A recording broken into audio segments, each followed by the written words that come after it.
Hello mga kol, welcome back na naman dito sa ating YouTube channel. For today's video, pakita natin yung ating Suzuki Everyone 4x2 captain seat. Yan yung tinatawag namin na Simi Wagon. Yung unit natin ngayon is 4x2 K6E engine, 660cc, 64 horsepower, naka-turbo.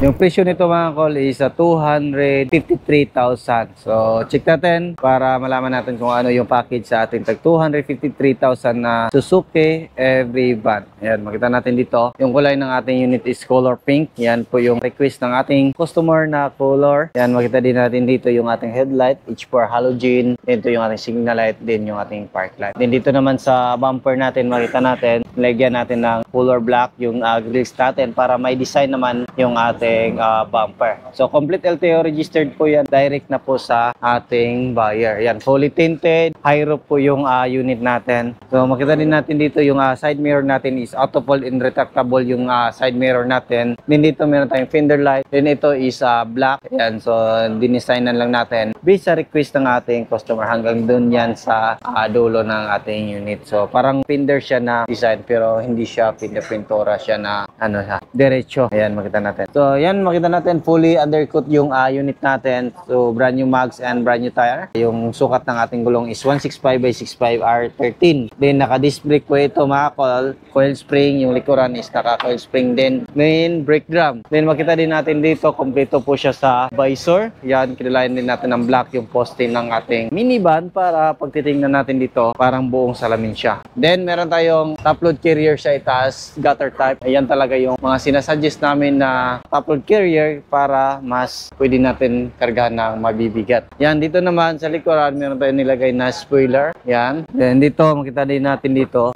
coil spring, fully undercoat. Yan. Then dito, kinulayan natin yung brake drum natin. Yan.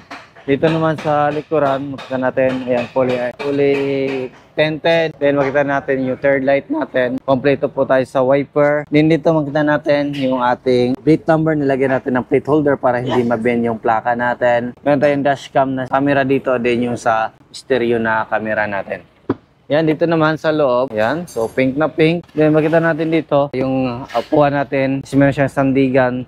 Tapos at the same time, pwede natin gawin yung storage bag. Yan. Then makita natin dito, brand new na po yung matting natin dito mga kol. Ayan. Yung ceiling natin, bago na din. Meron tayong ilaw dito. Ayan, goods. So dito naman tayo sa harap.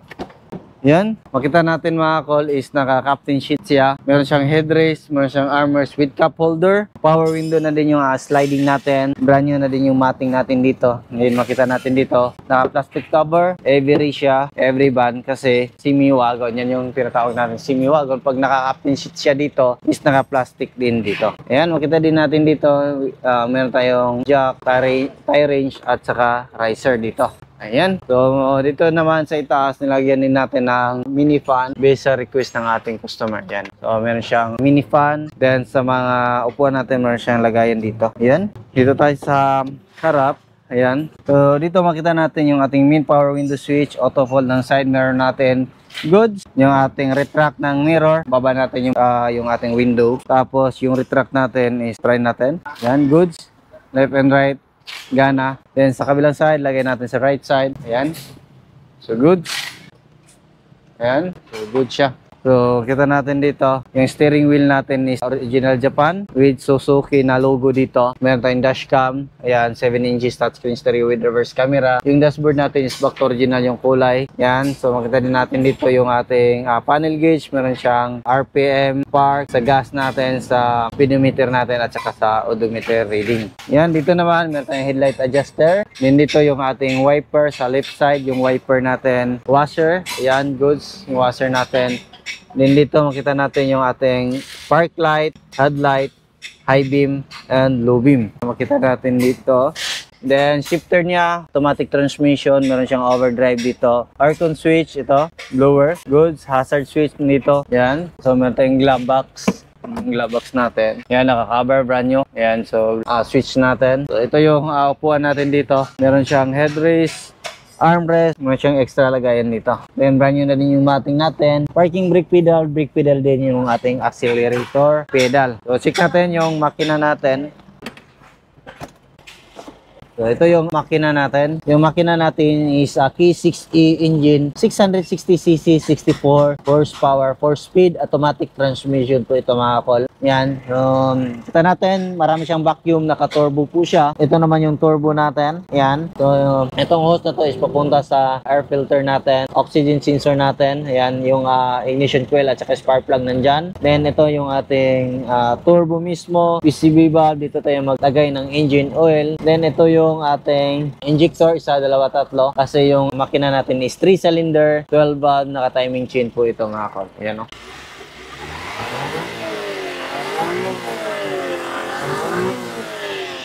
So, goods yung anda ng makina natin. So, silipin natin sa kabilang side kung ano yung makikita natin dito. Ayan. Dito na makita natin yung ating alternator, aircon compressor, yung ating throttle body, map sensor, TP sensor. Dito tayo mag-check ng engine oil. Yan, yun. So, goods. Dito tayo mag-check ng ATF. Yan. So, air filter housing. Ito yung ating main fuse box, din yung ating ECU. Yan, no? Yan yung aircon. So, goods po yung aircon ng ating hayon. So, check naman natin kung ano yung nasa ilalim ng hood ng ating makina. Yan, dito naman yung hood.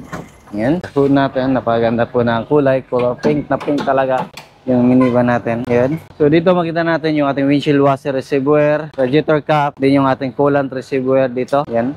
Yan yung coolant natin. Brake fluid reservoir. So, yan po yung nandito sa ating unit. So, pagkita natin yung minivan natin. So, yan po yung 253,000 natin na minivan setup. So, yan o. Napakaganda. Yan. So, yan po yung interior. Napakaganda pa ng interior. So, halos bago yan lahat nilagay natin. Dito naman sa likuran.